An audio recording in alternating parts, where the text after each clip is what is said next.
One thing our producer Alyssa noticed when she looked at the rundown for this week's episode was that we all have, every one of us, all four of us have kind of unusual names that are prone to probably being butchered and people mispronouncing or misspelling. Omar Gallaga is not a very common name. Deborah Sengupta, you've had that all your life. It's true. So I wanted to kind of go around the table and talk and have us each talk about an experience we've had with our name being mispronounced or misspelled. I mean, I'll go first. Mine is that it always happens in the mail. Like, no one can ever get my name right on a postal label or anything like that.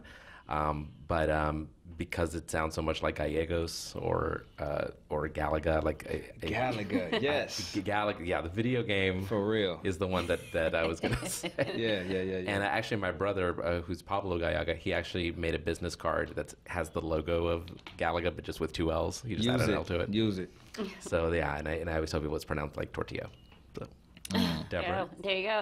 Well, I've always, I mean, my name is actually pronounced phonetically, Sengupta, but people don't understand that. And so I've had all kinds of butchering of that my whole life. And then when I got married to a man named Stith, my father-in-law said, get ready to start spelling your name. I was like, already on it. Right. So, but people really have a hard time with Stith.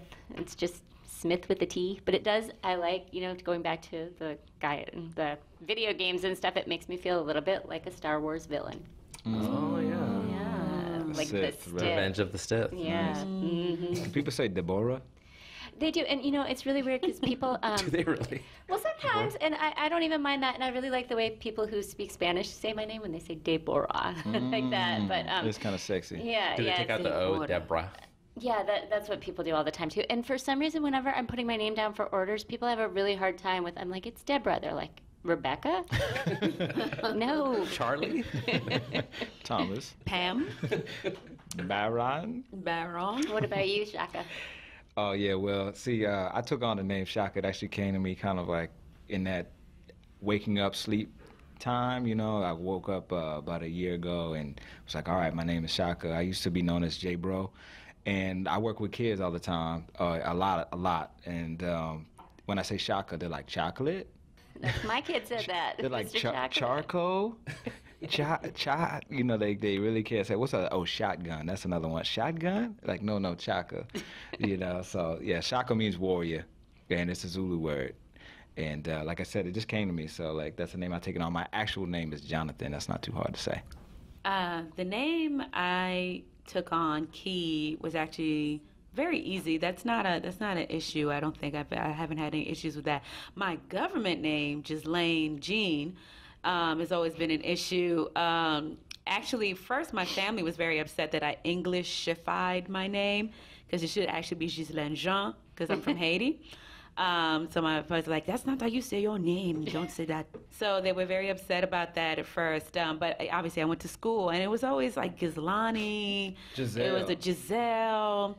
And then it was very embarrassing because I was so naive as a child. And in junior high school, when I got older and people called me Jess, and they were just like... Yeah. I hated that one. I thought you were going to say Jezebel, but you went another direction with that. How you going to let people call you Jess? Like, really?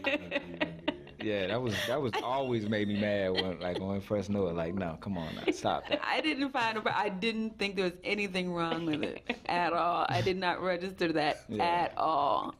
She was innocent. It's good. Oh, it was. That's good. Where did Key come from? Key was a name. I was just walking down the street and I just got inspired. I don't know. Something just filled my heart. And I thought at first it might be a name for a child of mine. It's like, Key, that'd be so pretty. Like Key, name your daughter Key or something. At the time I was studying a lot of Dogon and Dagara African tribes. And the name Dada comes from their archetype. And she's a mother or she's a spider. And essentially it's kind of like connected to string theory in quantum physics, where you're talking about the kind of makings of all things. So for me, Ki Dada is kind of like the life force energy that creates all things. That's the best Starbucks name I've ever.